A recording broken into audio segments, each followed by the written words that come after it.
Hi guys, welcome back to Data Every Day. Today we'll be looking at college football games from 2000 to 2018, and this is actually a data set being used to demonstrate the attendance of a football game, but we're going to use it to try to classify whether or not the game resulted in a win or a loss. And we're going to see just how good this data set is at predicting that. There's actually 25 columns.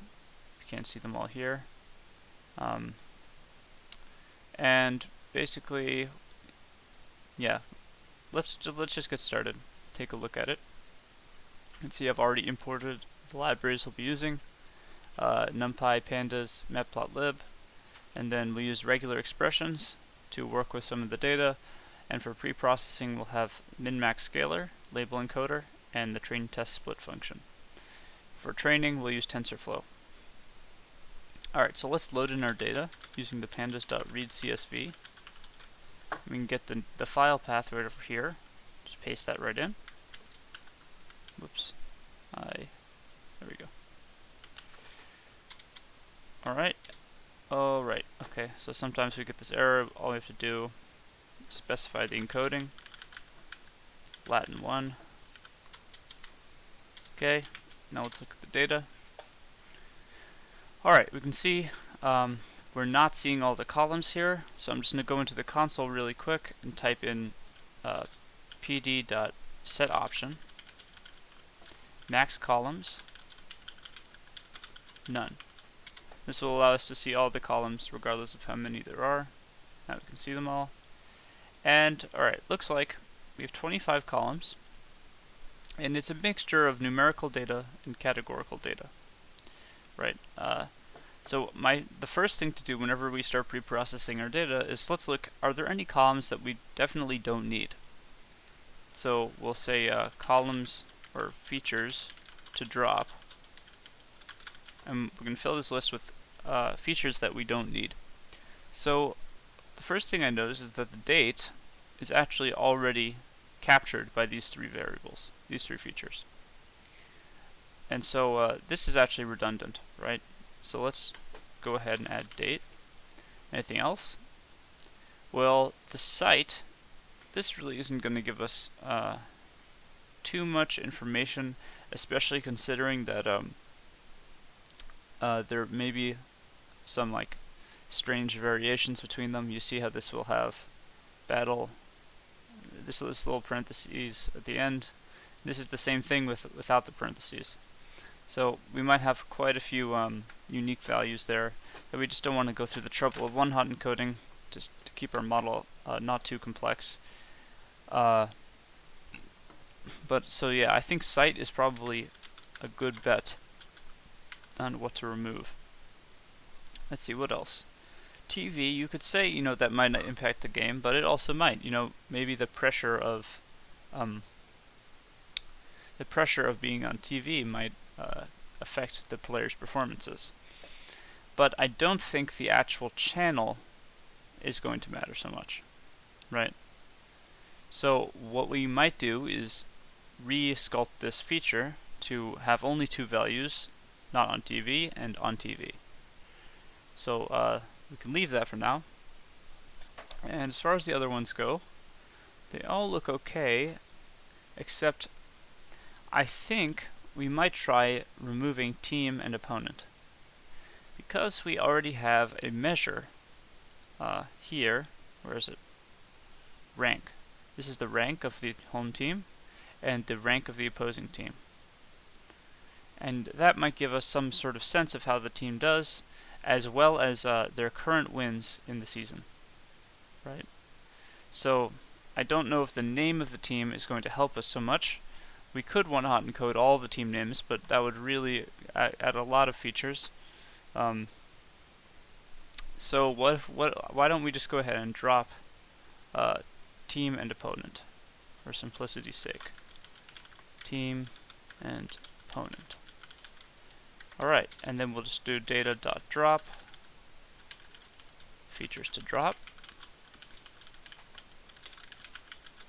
in place and on the column axis. Okay, run that. Opponent not found in axis. I put 3 P's. Alright. Okay, so now let's think. What's the first thing to do after this? Well, we want to look for missing values. So what if we just write missing values, and then define the missing values?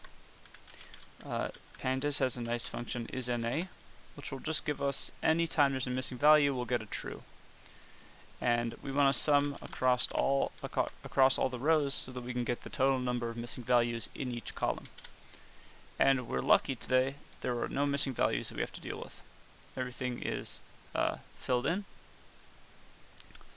And so we can move on to encoding, which will probably take up most of our time, as we're going to have to work with each column and figure out how to encode it.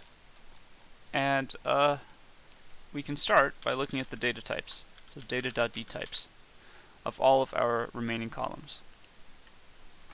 And the ones we're going to want to encode are the non-numerical columns. So what we're going to want to do is find all the ones with object as its data type, because that means there's a string there. Boolean as well, we'll just encode simply to 0 and 1 instead of true and false. But for all the object ones, we want to take a look at what kind of values are stored in those columns, because depending on the types of values they take on, we'll encode them differently. So why don't we start by creating a list called categorical features, and we'll just put in all the ones with type object. So I think we can just do data.dtypes equals object.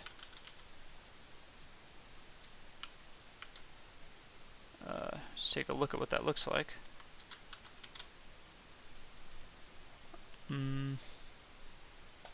Actually, data.dtypes like this. That should do it, right? Time, TV, rank, opponent rank conference. Yeah, that's good. Okay. So now we have our categorical features. This is all of the columns, column names. And what if we just make this a list for simplicity?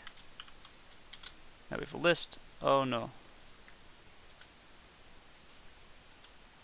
You know what? Let's just type them all out, just to make it easy to deal with. We'll just type them out, and now we have this list. Okay, and we're going to want to split this into 3 different categories. Probably nominal features, ordinal features, and binary features, or Boolean features. So we can start. Let's make a function called getUniques. This will return a dictionary given a data frame and a set of columns. It's going to return a dictionary of the unique values mapped to each column name. So we can say uniques, this will be our dictionary. We use dictionary comprehension here to return a column name and a list of the unique values of that column. So the unique will return a list of all the, well, actually a NumPy array consisting of all the unique values for a given column that we specify. And we have to say for each column in columns. And we can just return uniques. For simplicity, we can just say return this. Alright, now if we want to get the uniques for data and for categorical features,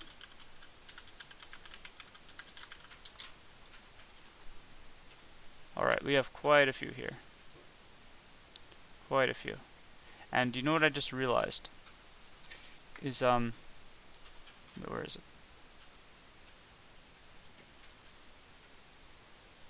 Interesting. Oh, right, okay, so I didn't include, which one is it? Result. I didn't put result into the categorical features.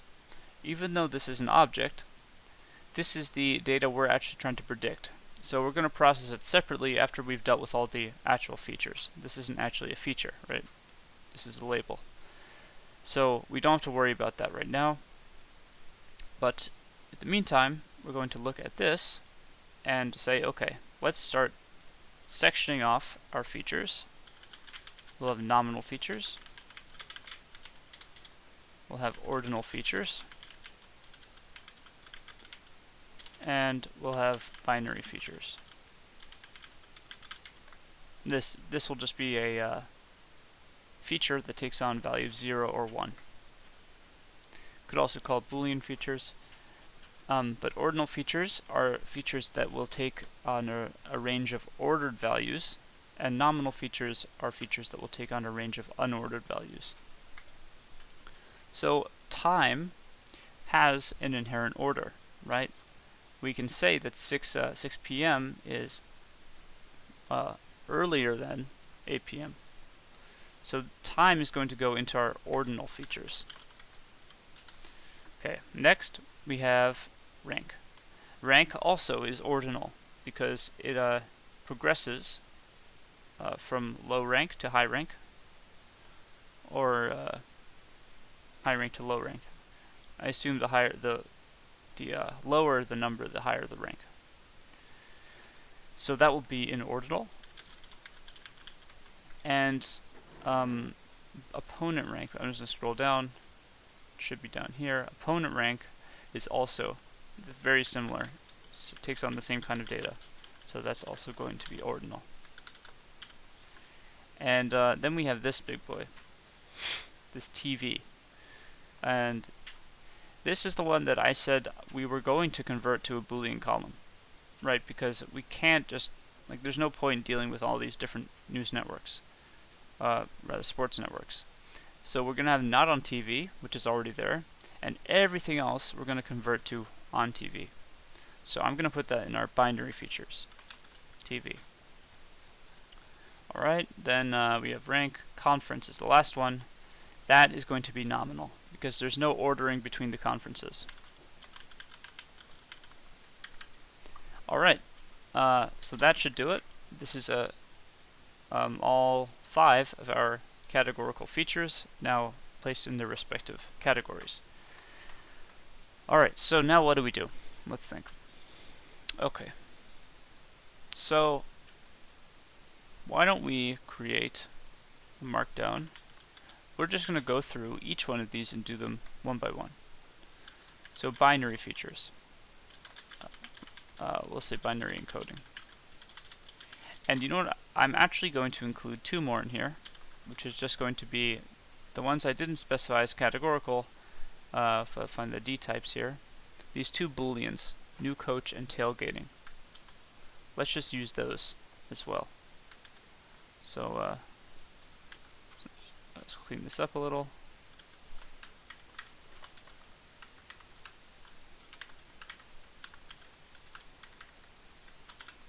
Okay, there we go, and I'll just sort these out to make it consistent. It's the order in which I'm going to process them. So there we go. Alright, we have binary encoding to start. And we have 2 problems here. Well, I wouldn't necessarily call them problems, but new coach and tailgating are already Boolean valued. TV, however, has to be converted first. If we look at TV, if we look at the unique values in TV, we can see there are so many different unique values.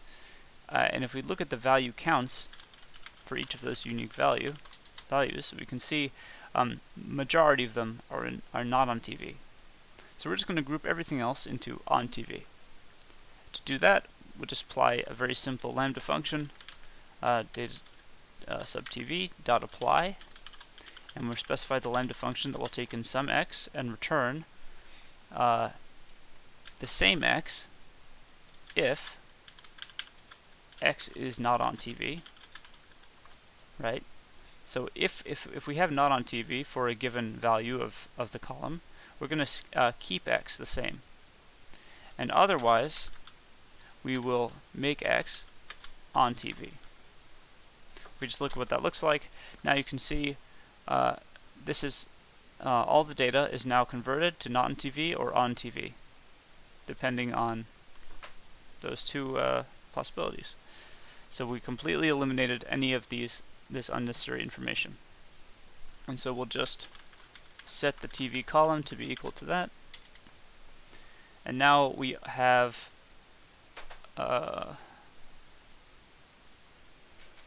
you know what? We actually can simplify this even further by, instead of saying x, we'll just make it a 0, and otherwise we'll make it a 1.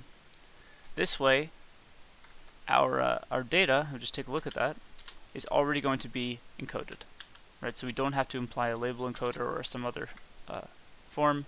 This will just simply give us the encoded column that we need. Now it's all in zeros and ones, we're good to go. And the other ones that we have for binary features, you can see new coach and tailgating. For example, new coach. These are Boolean columns, right? So if we just do as type numpy.int, it's just going to convert it straight away. And I know you can't see the ones in there, but if we look at the unique values, you can see 0 and 1 are both present. So what we'll do is we'll just say data sub new coach is going to be equal to that. And we'll do exactly the same thing for the other one, which is tailgating.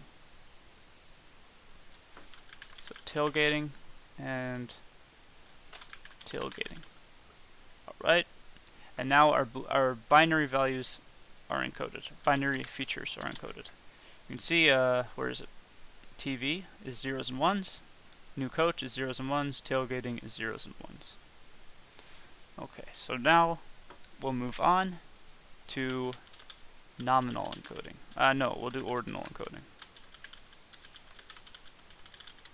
So our ordinal values, ordinal features, are time, rank, and opponent rank. And remember that rank and opponent rank are they contain the same type of data, so we can process them in one go.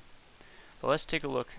Let's do this first, because actually, we'll do .unique. This is actually very interesting. They're already in numerical form. The only problem is they're encoded as strings, and NR means no rank. Should be 0. Actually, it should probably be high value, right? What's the highest value in here? 25? I think so. So what we should do is make no rank 26. Make sense? Because a rank of 1 is the best, and a rank of no rank is the worst. So we want to make sure this is as high as possible. So what we can do is apply another lambda function. This one will take in some x and return 0 if x is no rank, and otherwise it will return the integer version of x. Oh right, sorry, not 0, 26. Okay, right? Let's see that now. Okay, now all the no ranks became 26. We're just going to look at the unique values. You can see no longer are they strings, they're now actual numbers. And they are,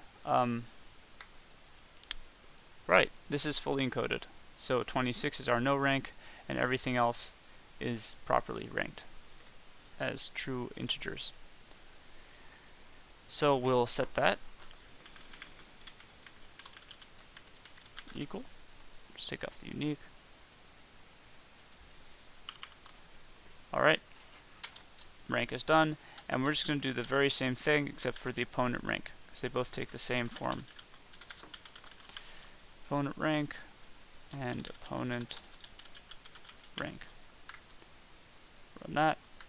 Good. And now if we just look at the data, actually, before we take a look at the data, let's work with time, which is our final ordinal feature. So data sub time. Alright, so this one's a little interesting. Let's look at the unique values. And let's just turn it into a list so we can see. This is all over the place. There's a lot of different times. So we're going to try to call Python built-in function sorted that will try to sort it. And as we can see, we actually have a fully sorted time list here. Whoops. Lucky, actually, because this is sorting strings, right? Character by character. So it looks at 1. That will be the lowest in the first character. Then we have a 0 after it. Here we have a 1, then a 1. Here we have a 2, then a 2. That makes sense. But here we have a 1 and a colon. So this is a colon is actually considered greater than a 2. However, if this was encoded in a different way, if we had a 0 before the 1, right, 0, 1, 0, this would go straight to the top, in which case we would not have a properly encoded, properly sorted list. And additionally, this stops at 9 p.m. If this went, let's say, to 10:02, if we had 10:02 p.m., 10:02 p.m. would fit in right up here, which would not be sorted either. But luckily, since this value is higher than this, we have a perfectly sorted list of times that we can just use as our new mapping. So what we can do is say, okay, this is going to be, we'll call it time ordering. It's going to be this. And then we're going to make a, I'll put it up here, a new function called ordinal encode. It will take in a data frame, a column, and an ordering of that column. And it will just return, since we only do one column, we don't have to make it a function. If we take, data subtime, and we want to apply a lambda function, that will take some x, and it will return time ordering dot index of x. This essentially is going to encode our data. Because we've specified the ordering, right? Because we've specified that ordering, we can get the index of x, so the index of a certain time, in that ordering to give us the encoded value. And we can apply that to every value in the column. And we'll just set the column equal to that. So now let's take a look at our data. And you can see our rank is now encoded numerically. Our opponent rank is now encoded numerically. And our time is now encoded numerically. Alright, so there's just one last thing to do, which is the conference column, which is the nominal encoding. So, nominal encoding. And let me just, let me put an extra one there. Okay. So, for nominal encoding, we just have one column, which is conference. And we're going to look at the unique values. You can see there's, oh wait, this isn't the unique values. Here we go. Okay. So this looks like a good candidate for one-hot encoding. And for one-hot encoding, we're just going to create a function, one-hot encode, that will take in a data frame, a column, that's it. And dummies is going to be the pandas.getDummies function of that particular column. And if you don't know what it does, p.getDummies, we'll do the conference. Basically, it takes all these unique values and it constructs new columns with them. And if, let's say, the example 0 was equal, example 0 had a conference equal to SEC, then there's a 1 for SEC, and a 0 for everything else. And that happens for each value. And you can see that's why it's called one-hot coding, because only one of them is hot. Alright, so what we'll do now is we get that dummies data frame for a particular column that we specify. In this case, we'll only be using this one, and then we will concatenate them together. So df is equal to pd.concatenate, and the data frames we want to concatenate are the original data frame and dummies. And we want to specify that we're doing it on the column axis. So this will take our original data frame, take that one column, construct a dummies matrix, concatenate it onto the end, and then we're going to want to drop the original column from our data set. So df.drop column axis equals 1 in place true. Then we'll just return that data frame. Okay. So now if we one-hot encode data and conference, this will give us the original data frame, but conference is gone, and instead it's replaced with all of these one-hot columns for each conference. And now if you notice, our data is entirely in numeric form. Remember that result is not a part of our features. We'll drop it in just a moment. But okay, let's set this. So data equals that. Alright, and now let's make a new markdown. Now we're going to scale our data. But before we do that, I actually just realized let's make one more. Label encoding. Let's encode our y. So y is going to be just that one column, which is, what is this? Okay, what's it called? Result? Delete this. Result, yeah. That's going to be our y. Oh, it's... okay. And our x is going to be everything except result. So now if we take a look at y, you can see it needs to be encoded to be a 1 for win and a 0 for loss. However, it has the score as well, and we're not really interested in the score, right? We just want to predict if it was a win or a loss. So let's use regular expressions to harness only the first character, or the first thing before any white space. So if you don't know, there's this fantastic site, regex101.com, that allows you to test out regular expressions. And let's take one of these, for example. I'll plug it in. And let's say we only want the W. Okay, so we could do caret to mean start of the line, and then a dot to match any character. That will take the first character of the whole thing. But let's be more specific in case we have some bad data. We'll start at the beginning of the line, and we'll match any character other than white space as many times as possible. So if we, for example, if this said wins, it would keep matching until we hit some white space. Right? If we put something after that, it won't, but anything before the white space will work. So this will work as a very good regular expression. And let's go ahead and try applying that. So actually, if we do regular expression, that's the Python library that we imported, regular expressions.search, we'll specify a raw string pattern. That's the pattern that we want to search for. And we're going to search y sub 0. So we're just using the first example, which will be this one.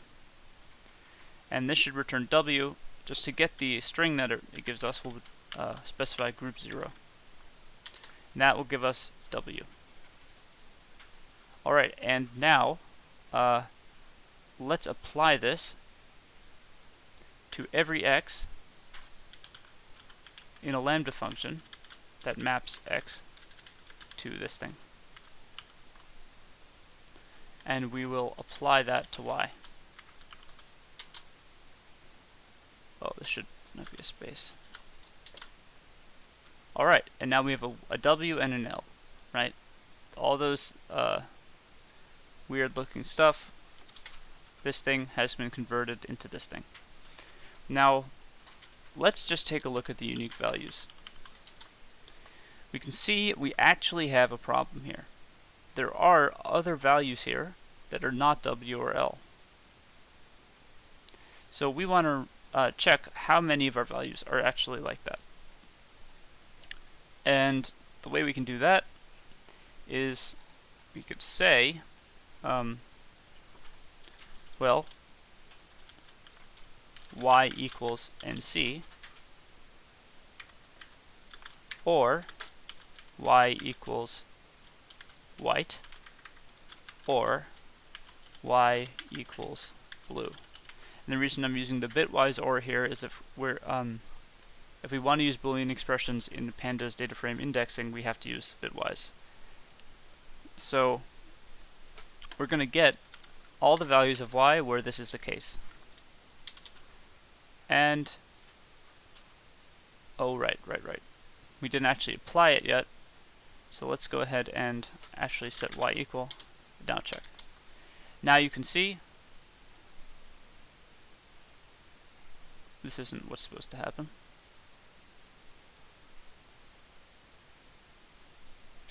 What's wrong here? Well, let's take a look at y. Oh no. What happened to our y?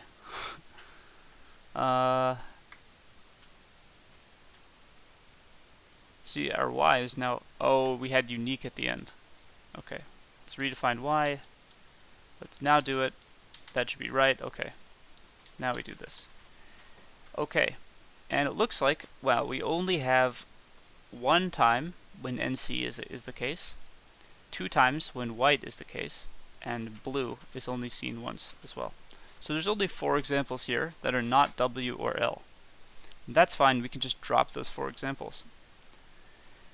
Now, these are the indices of them, right?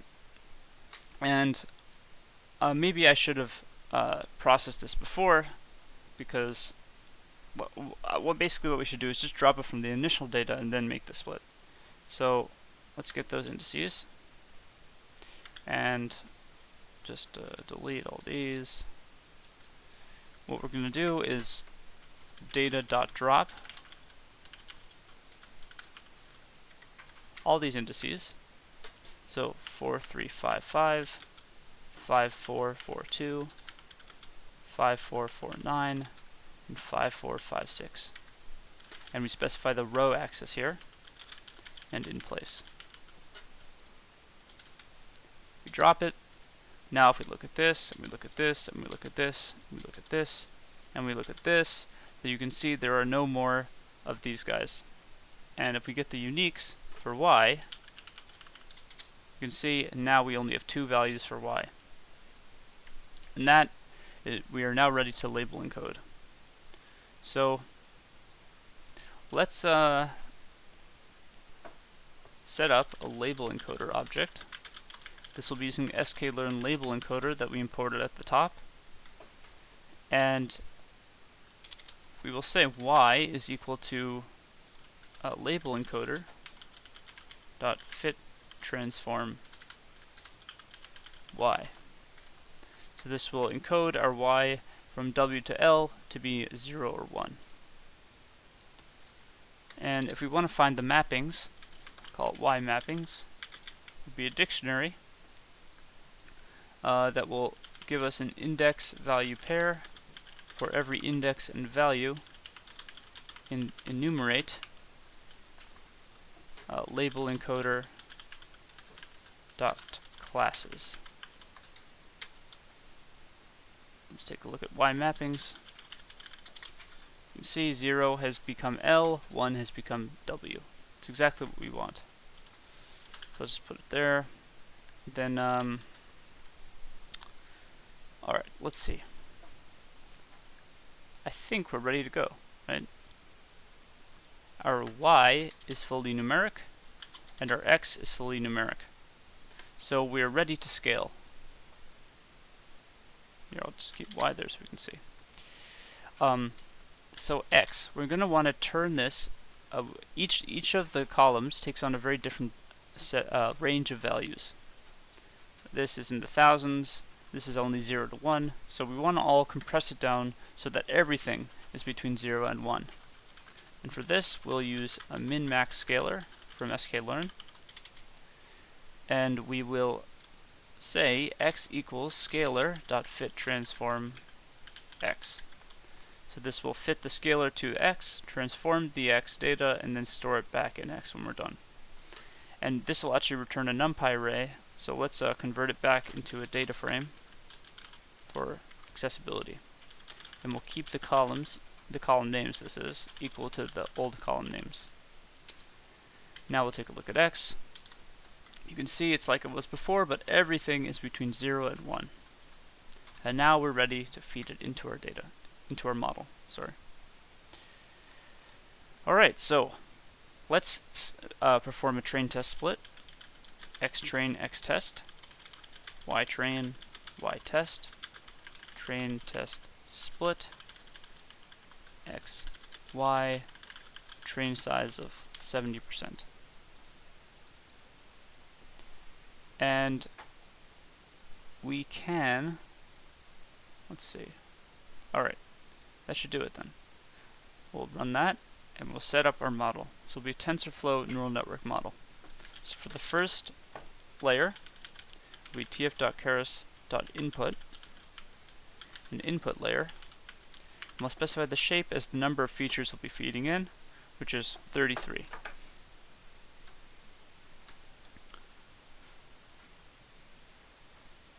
Right. Just give me 1 second.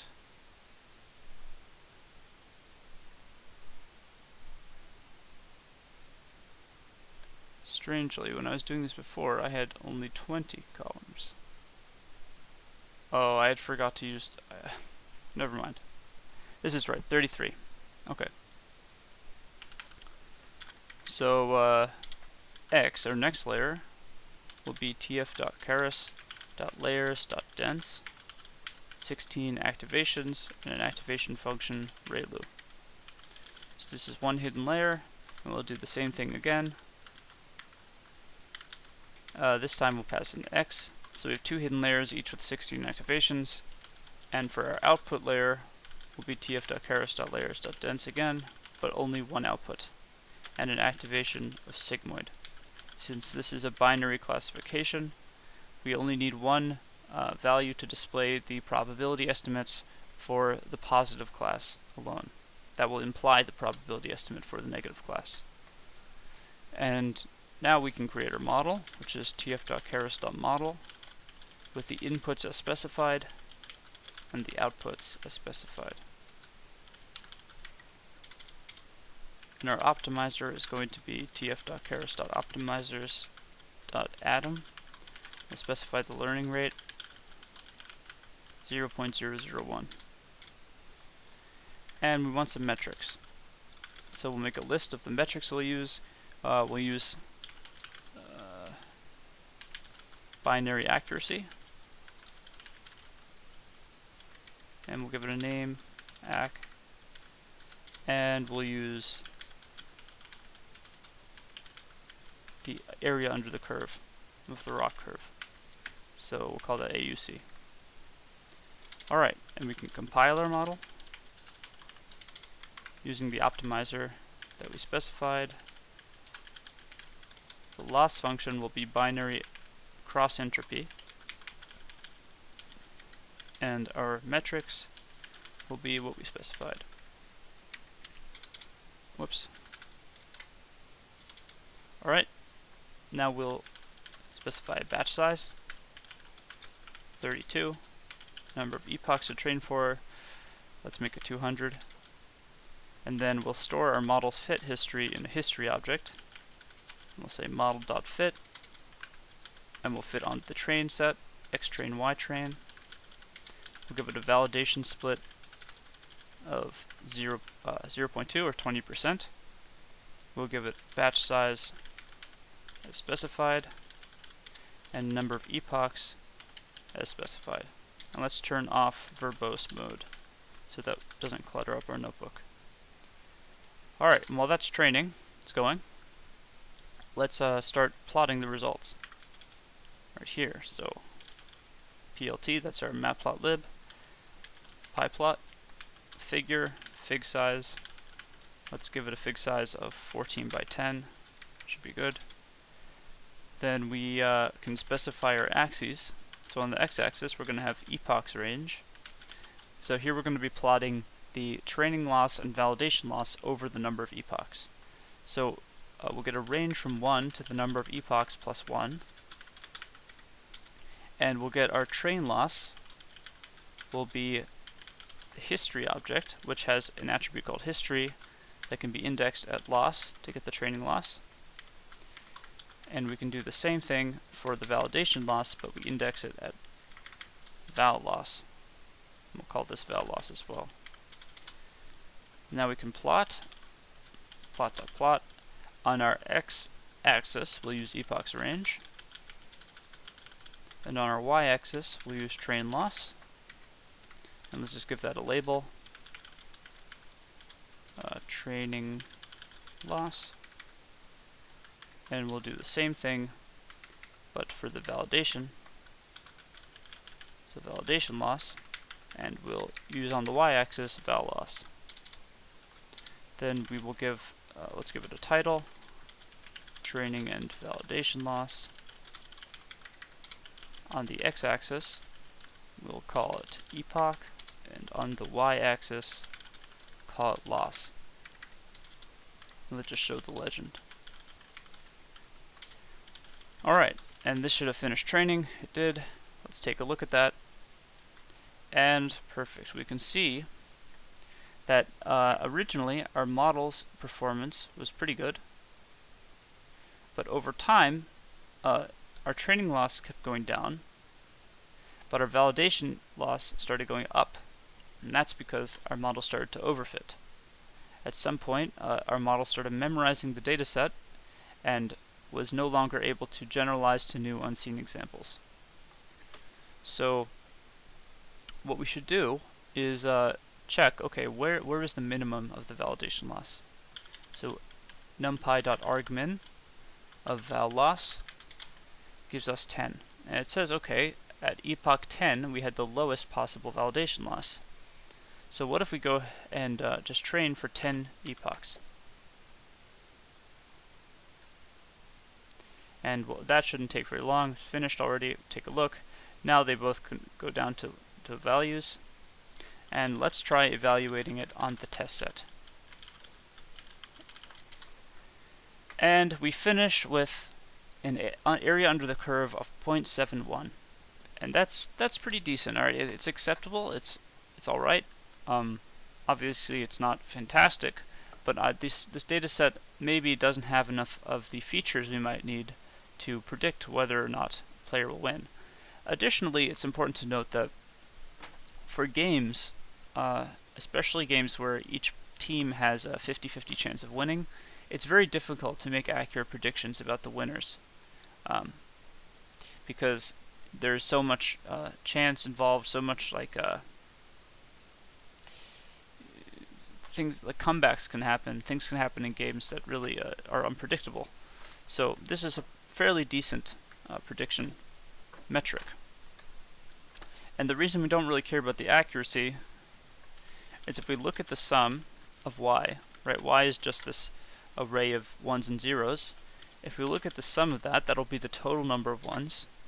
And if we divide that by the length of y, which is the total number of examples, we'll get the percentage of positive examples in our data.